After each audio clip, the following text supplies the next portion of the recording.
It's one of Indy's most highly anticipated Halloween traditions, and each year, it's a smashing success. 3, 2, 1.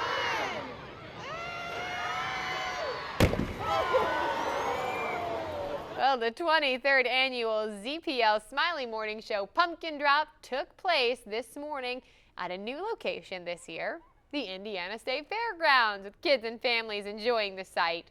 2 pumpkins were hoisted hundreds of feet in the air, then sent crashing down onto the concrete. There are actually 2 different sized pumpkins. One was the baby pumpkin, about 150 pounds. The other pumpkin weighed in at 1,323 pounds. We talked to the man who grew that gargantuan gourd, who loves all the reaction that he gets. It's great. I mean, driving down the road, you get to see people drive by and give you a thumbs up and wave at you, and kids love it. Up at our farm, kids love climbing on and taking pictures with it. And same here, it's fun to see it smashed, and of course, at the end, I don't have to clean up the mess, so it's fantastic. Yeah, all about not having to clean that up, right? The seed for that pumpkin was planted in mid-April at the Hodge family farm in Alexandria. Hodge said that it didn't get as big as it could have due to the hot summer. One of the most recognizable buildings in Indianapolis has a new look. This morning, a new sign on the One America Tower was lit up for the first time. The One America financial signage is 10 feet tall and contains more than 2,000 LED light bulbs. It was made right here in Indianapolis by Signcraft. The sign is part of the company's recent brand refresh. Officials say that they've been working on it for over a year now and haven't had a rebrand in 20 years. It was time to modernize not just the look of our organization and the feel of it, but really anchor in our mission of creating certainty for the people that care, that depend on us.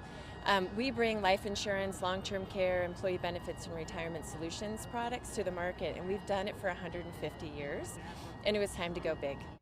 The sign will be white at night and be lit in red and blue during the day. Right now, homicide detectives are working on a couple of cases from shootings early this morning. Just before 4 a.m., IMPD responded to a person shot found on Gale Street, which is on the near southeast side near Prospect Street and Sherman Drive. Officers and emergency crews found a man dead with gunshot wounds. We don't have any other details about what led up to the shooting quite yet.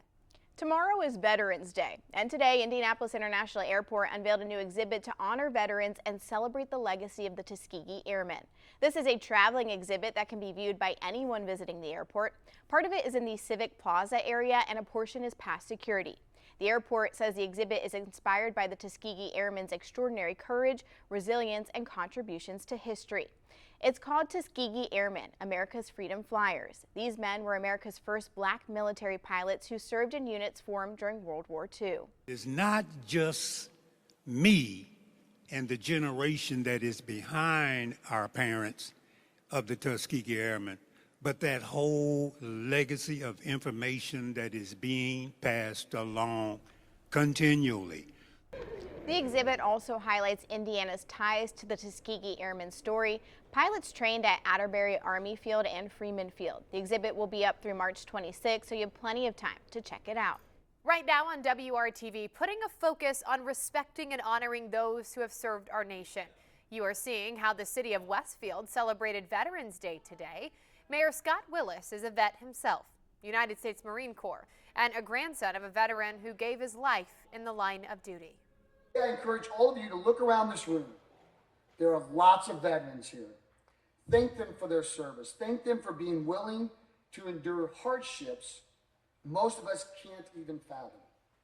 And thank them for their willingness to give their very last ounce of themselves for a cause greater than any of us.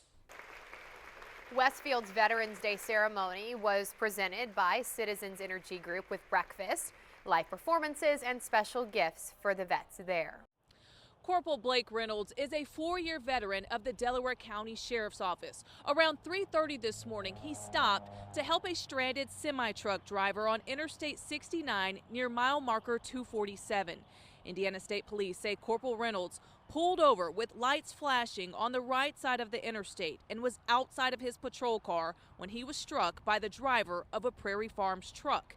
You can see his patrol car was pushed from the impact off the interstate through the fence and onto County Road 900. He was treated on scene and taken to a nearby hospital, but died from injuries.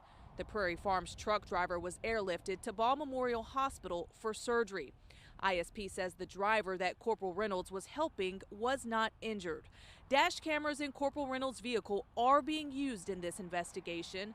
Now, Corporal Reynolds just married his wife Allison in June of 2025. The Delaware County Sheriff's Office describes him as being known for his unwavering dedication to duty, his compassion for others, and his deep commitment to serving the people of Delaware County. The Delaware County Sheriff's Office asks for prayers during this difficult time. The Indiana State Police is here to support Delaware County Sheriff's Department any way we can. I know we have troopers that are out responding to calls right now just to give this department time to mourn the loss of their colleague. And our thoughts and prayers are with them, but they're going through a tough time right now. Interstate 69 is no longer shut down, but ISP reminds drivers to move over when there is a disabled vehicle or first responder. Reporting in Delaware County, I'm Rachel Wilkerson, WRTV.